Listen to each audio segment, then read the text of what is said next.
توی این سوال یک هواپیما داریم که در نقطه P قرار داره و این هواپیما در حال حرکت روی یک دایره‌ای به شعاع 3 کیلومتر هست و در لحظه‌ای که در نقطه اوج خودش قرار داره دارای سرعت 360 کیلومتر بر ساعت هست. میگه برای این هواپیما مقدار R، R دات، R دبل دات، تتا، تتا دات و تتا دبل دات رو به دست بیارید به شرطی که هواپیما رو از نقطه O بخوایم رهگیری بکنیم و مختصات هواپیما رو هم در این لحظه مشخص داده، یعنی 16 کیلومتر و 12 کیلومتر مرکز دایره‌ای هست که هواپیما روی اون در حال مانور هست. خب برای این لحظه که هواپیما در حال مانور هست توی نقطه P، اگر مقادیر سرعت و شتاب این هواپیما رو به صورت برداری بکشم به این شکل میشه. هواپیما در این لحظه در جهت R و در جهت تتا، در حال حرکت هست. میتونیم مقادیر V رو برای این هواپیما بنویسیم. اگر این زاویه تتا باشه، این زاویه اینجا هم تتا خواهد بود و این زاویه اینجا هم تتا هست. خب میتونم V رو تجزیه بکنم روی بردار R و تتا. روی بردار R اگر تجزیه بکنم اینجا V تتا رو داریم، V تتا که مقدارش میشود V سینوس تتا و همینطور یه بردار V هم از این سمت خواهیم داشت که اسمش رو بگذاریم V R و چون خلاف جهت R هست مقدارش هست V منهای V کوسینوس تتا. این بردار V. اما بردار شتاب به چه شکلی هست؟ چون هواپیما دارای سرعت ثابت هست در این لحظه، بردار شتابش به سمت مرکز هست، یعنی رو به پایین بردار آ داره. خب بردار آ رو هم میتونیم تجزیه بکنیم. یه بردار آ داریم رو به این سمت، یعنی رو بردار آی تتا که مقدارش هست منهای، چون در جهت خلاف محور تتا هست میشه منهای آ. اگر این زاویه تتا باشه این زاویه اینجا هم تتا خواهد بود. هر دوتای این زوایا متمم یک زاویه هستند، متمم این زاویه بین هستند. پس مقدارش میشه آ کوسینوس تتا و یک بردار هم از این سمت داره که مقدارش میشه، اینجا بنویسمش آی آر، مقدارش میشه منهای آ. این زیر بنویسم که قاطی نشه. بردار آی آر میشه منهای آ سینوس تتا. پس این هم بردار آ. منتهاش مقدار آ رو بایستی حساب کنیم که مقدار آ چقدر هست. خب قبل از اینکه مقدار آ رو حساب کنم مقدار تتا رو حساب کنیم. مقدار تتا میشه تانژانت منهای یک. خب توی این مثلث تانژانت منهای یک ضلع مقابل یعنی این فاصله چقدر هست؟ این فاصله هست یه 12 کیلومتر و شعاع دایره هم داریم 3 کیلومتر، یعنی 15 کیلومتر. ضلع مقابلش میشه 15 کیلومتر به مجاورش که 16 کیلومتر هست، به 16. خب مقدار تتا رو میتونیم از این رابطه به دست بیاریم. مقدار تتا میشه 21 میشه 43 ممیز 15 صدم درجه. این مقدار تتا. مقدار آر چقدر هست؟ بردار آر رو یعنی فاصله نقطه P رو تا نقطه او اگر بخوایم به دست بیاریم، مقدار آر میشه رادیکال 16 کیلومتر به اضافه 15 کیلومتر به توان 2. 15 کیلومتر هم 12 تا و 3 تا هم شعاع دایره. پس 12 و 3 میشه 15. پس بردار آر مقدارش میشود 21 ممیز 932. این هم مقدار کیلومتر، مقدار آر. مقدار سرعت رو، مقدار وی رو به دست بیاریم. مقدار وی صورت سوال داده مقدارش رو 3600 کیلومتر بر ساعت. 3600 کیلومتر بر ساعت. خب میتونیم تقسیم بر 3.6 بکنیم که میشه 100 متر بر ثانیه. این هم مقدار V. اما مقدار آ چقدر هست؟ مقدار آ برابر هست با V2 تقسیم بر R. چرا؟ چون هواپیما داره با سرعت ثابت حرکت میکنه، پس شتاب در جهت افقی نداره و یه شتاب گریز از مرکز داره رو به داخل که مقدار آ رو برای ما مشخص میکنه. مقدار آ پس میشود V2 تقسیم بر R.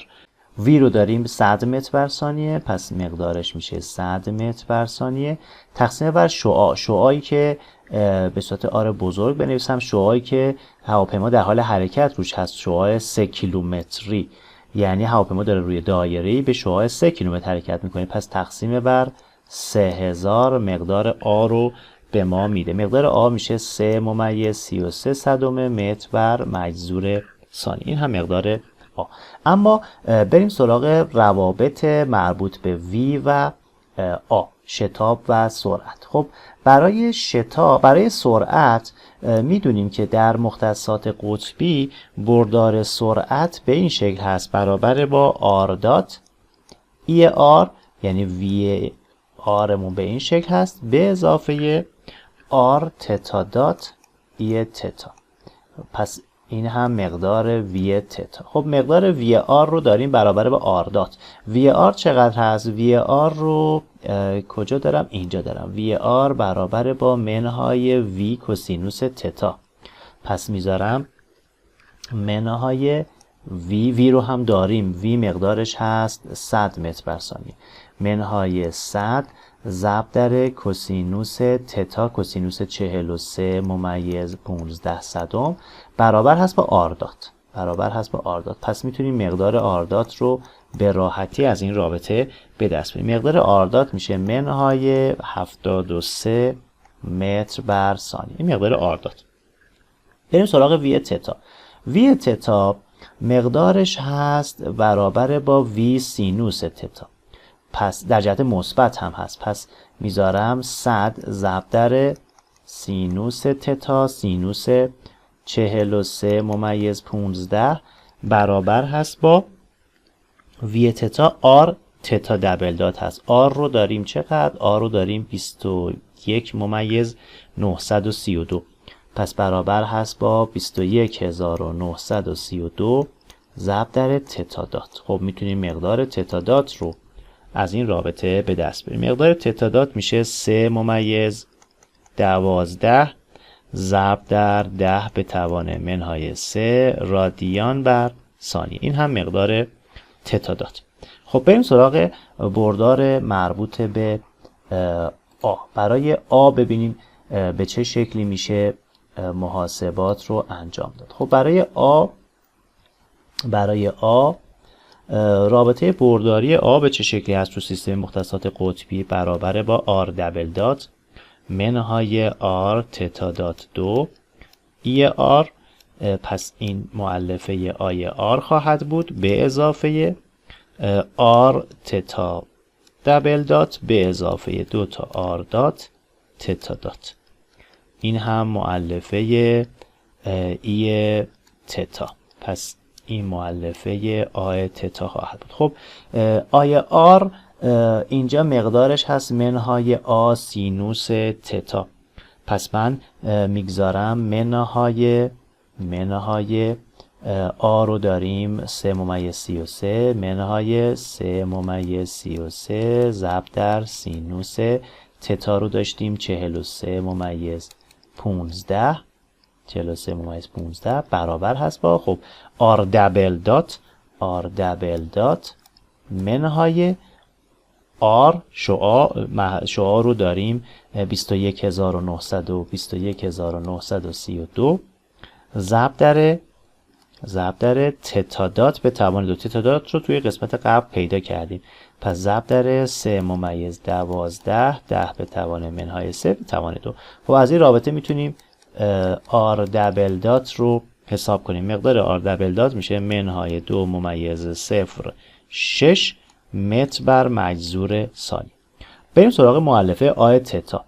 آی تتا مقدارش هست منهای آ کوسینوس تتا، پس میشه منهای آ رو داریم 3/33 منهای 3/33 ضرب در کوسینوس تتا کوسینوس 43/15 برابر هست با آر تتا دبل دات. آر رو داریم 21932 ضرب در تتا دبل دات به اضافه 2 ضرب در آر دات. آر دات رو مقدارش رو پیدا کردیم منهای 73 پس ضرب در منهای 73 ضرب در تتا دات. تتا دات رو هم داریم 3/12 ضرب در 3/12 10 به توان منهای 3. خب از این رابطه هم میتونیم سمت چپ رو محاسبه کنیم، سمت راست هم این ترم رو حساب کنیم و مقدار تتا دبل دات رو به دست بیاریم. مقدار تتا دبل دات رو اگر حساب بکنیم میشه منهای 9